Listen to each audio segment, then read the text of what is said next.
ملګري تپوس کو ما ته وی چې مفتي صاحب د دې لږ وضاحت وکړي چې دا غټ غټ برید پرېښودل دا جایز دي که ناجایز دوبۍ په دې خبره باندې یاد لرئ دا خبره په ذهن کې کېده چې حضور نبی کریم صلی الله تعالی علیه وسلم د غټو غټو بریتانو پرېښودو نه منع فرمایلی د غټو غټو بریتانو پرېښودو نه منع فرمایلی ده او نبی علیه الصلاة والسلام دا ناپسنده کړي ده ناخوښه کړي ده چې یو سړي د غټ غټ یو سړي دی غټ غټ برید دي دا نبی علیه الصلاة والسلام ناخوښه کړي ده بل دا چې مونږ کوم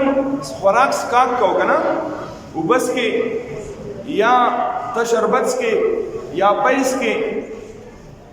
او په دې کې ستا دا برید لګي نو چې ستا برید پکې لګي دا په کوم څیز چې دس کې دا ستا لپاره مکروه دی دا د دې برید نبی علیه الصلاة والسلام منع فرمایي حضور نبی کریم صلی الله تعالی علیه وسلم فرمایل وعف اللحى وحف الشوارب ګیره اوږده او برید واړه کا دا باقاعده نبی علیه الصلاة والسلام حکم دی او بعض خلک د دې نسبت د عمر رضی الله تعالی عنہ ته کوي یاره د عمر رضی الله تعالی عنہ غټ غټ برید پته نه چې کوم ځای نه دا روایت راغسته حضرت عمر فاروق رضی الله تعالی عنہ غټ غټ برید داسې نه وو چې بدې ځګونو کې غړو حضرت عمر فاروق رضی الله تعالی عنہ برید کې غړو بدې ځګونو کې لګيري طرف کوم چې دا وخت کې دې طرف ته غړو بدې منس کې حضرت عمر فاروق رضی الله تعالی عنہ غړ برید دې برید نو اکثر خلک ځان عالمان وي او یا ځان ته فوه وي او بیا غټ غټ برید کوي لہذا په اسلام کې دا غټ غټ بریتان پر خودل دا ډاکوانو کار